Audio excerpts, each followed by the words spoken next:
Hey y'all, I just wanted to shoot a quick intro to the video that you're about to see to let y'all know that this was a video that was originally intended for Patreon, but Squid and I decided to post it to YouTube to show you what we are doing at Patreon for the Patreon members. Not because I want your dollar of fiat currency, but because I want to show you the value that we are bringing to the Patreon members, the patrons there. So we are doing customized, highly strategic and tactical video responses to questions from all of our viewers there. So mini consultations is what we're doing for the patrons.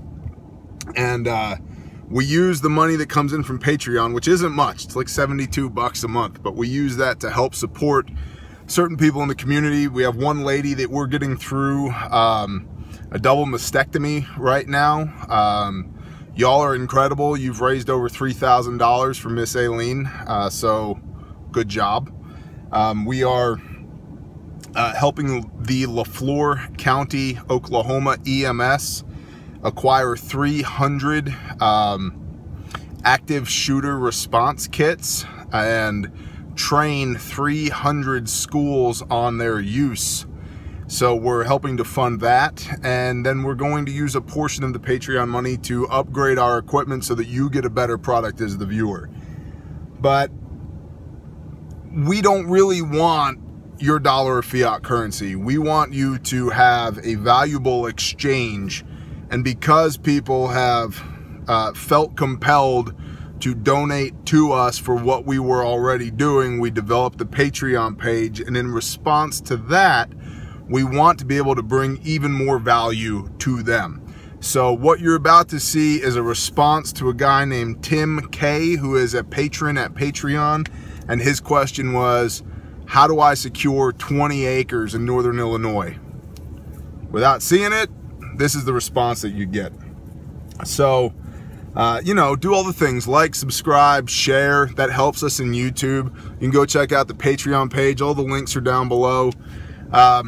The podcast is coming. You can go to Kung Fu Taxidermy and buy a t-shirt or a hat or a whatever. You can contact us there or email us down below. We are actively going to be pursuing on-site and remote consultations for everything from individuals up through corporate entities, government entities, and, you know, churches, small governments, local governments, whatever. All of that, utilizing my unique skill set and Squid's unique skill set. So without further ado, here is the Patreon video. Did you ever know that you're my hero? You're everything I wish I could be. And more. I can fly higher than an eagle, because you are the wind beneath my wings. All right, Tim K. Hi, Tim. Wants to know the best way to secure 20 acres in Northern Illinois. We're in our office, the dumpster. Our desk's moved. Oh, S. I don't know what the weight rating on this dumpster lid is, but we're not you. we're probably exceeding it. 20 acres, about 12 of it is trees and brush, 8 acres of pasture, buildings, and home sites. So first move. Yeah, Northern Illinois, depending on where you are. I'm just joking. I'm not making fun of your state, but I mean, depending on where you're at, if there is you know, in some respects, if there is a scenario, there's some huge population centers around. Yeah. And on multiple sides. So, not knowing exactly where it's at, you know, I mean, it could be a consideration for you. Yeah. If you're far enough away, stay. If you're not, move. And if you're not sure, you should probably move. Whoa, paper. The wind. That was the wind beneath my wings that blew that paper up. Well, the first thing I'd say is we can... Bear and I have been talking about combining my consulting background with both of our knowledges in prepping to offer services to be able to come to evaluations at whether it's a property, whether it's food storage, whether it's a company, everything. Yeah. You know, I mean, and be able to, you know, then at the end of, you know, the note taking and then us getting together and providing a list of recommendations and potential action steps that can be taken So we're talking about it, thinking about it. Yeah. It kind of feels right. It feels right. It feels like, it's again like this, helping people. Yeah, and this is what we were talking about with John, is we know what we want the end result to be, so now we need to map backwards from that and figure out the implementation. Yep. So I don't know, first thing I would say, you have a pretty good mix of property. The trees, bushes are going to be your most troublesome, because it's going to be your hardest to be able to observe. It provides cover for op force. Yeah. So, one of the considerations is what's the distance between any of your buildings and the edge of the tree line. Within 300 yards, there's concern of, sniper fire, definitely, that you wouldn't know coming. One of the ways that you can combat that is a good series of LPOPs, so listening posts, observation posts. Now I'm not sure how you could do it at distance, but you could wire them in, and that way dig a trench, wire them in. That way you have their hard line. If you have a generator and power backup, you'll still have your cameras. That would be one of the primary things that you'd want to keep on, as well as any listening devices. There's like tons of listening devices.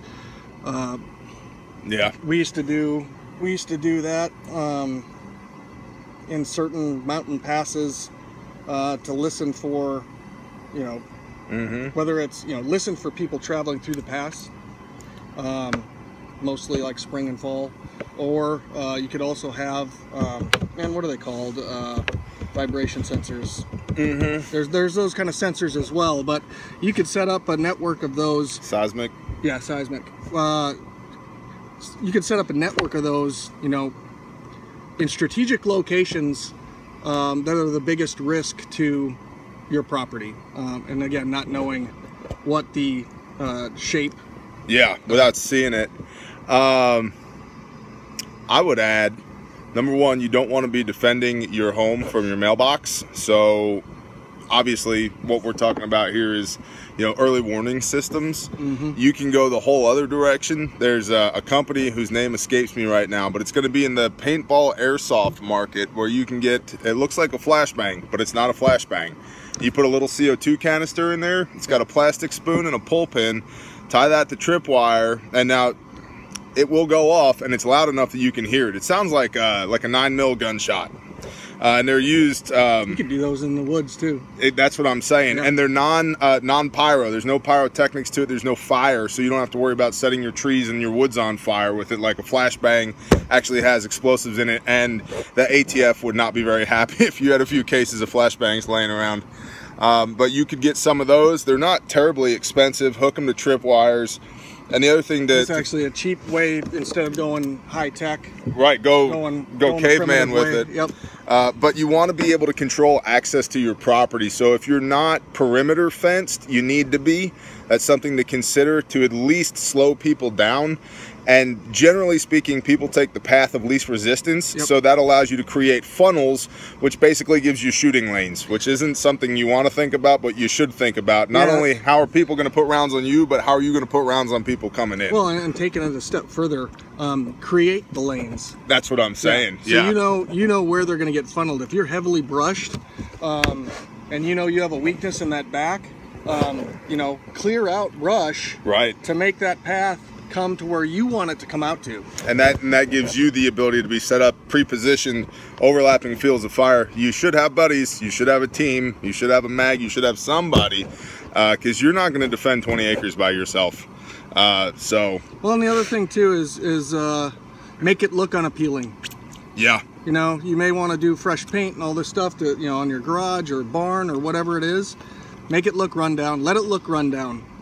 So if that's sealing it with something clear, so it doesn't, so it still looks old, or looks like a place like I'm not even going to bother to go here. There's nothing of value there. Yeah. The cost analysis, the risk reward equation is it's not worth my time. One of the things that I was going to do, or that I plan to do, if there's ever a scenario like this and I mobilize my neighborhood, is to burn up some cars, have people spray paint X's on garage doors and doors, right, and throw a bunch of clothes out in the yard, make it look like it's been gone through already. So right, that could be a if it happens type right, plan, to where you could tear out a bunch of stuff that is meaningless to you and throw it out all over the place, and people, you have the ability then for people to think that, oh, this place is already ransacked. Yeah, it presents as, oh, there's no value here. Yep. So, and that's the dichotomy, is presenting as there's no value. That allows people, that allows an opportunity for op force to underestimate you, and when people underestimate you, that makes it much easier for you to ambush them. So if you're already dug in, you already got your lines of fire, and the place looks like an S-hole, you're gonna be in a better position there. And you're gonna avoid fights. Yeah, you know, and I'll add this too: dogs. You have some dogs, because that's a great early warning and detection system. Your dog's barking in the woods at 3 a.m., get attuned to that. Yeah, it might just be a raccoon or a squirrel or something, but it might not be. So, and hey, you can eat them if the world goes to hell in a handbasket. So, you got anything else to add? Dog's a good meal. Little rice, some chicken bouillon, sriracha, you're good to go, man. No, I think that's pretty good. Some real good points for you to consider. To be able to, you know, sit down and, like Bear said, you know, where do you want to be, and now work it backwards and figure out what are all the tasks and activities that you need to accomplish, right, to get to milestones within that where you want to be, right, that then milestones then build up to get you there. Bites of the elephant. Yep. Start, you know, cut it down into bite-sized portions, and early warning, detection, deterrence, right, controlling deception, controlling access, and fields of fire. And I would add your individual responsibility and the others on your team walk through if something happens and you come here and we have to secure this place. Here's how you come in. Right. Here's how you come in, and what are you doing when you get here? And that's a great point, because you might be putting rounds on your buddy if he comes through the woods or trips a tripwire or something like that. Have that plan in place. Yep. When you come, this is how you come. Right. This is the signal. Yep. The owl is on the woodshed. Oh, he's good. Okay, come on in. You know. Viper 2, this is Viper 1 over. This is Bear 3 to Squid Actual. This video's over. How copy? Squid out. Squid out. Bear out.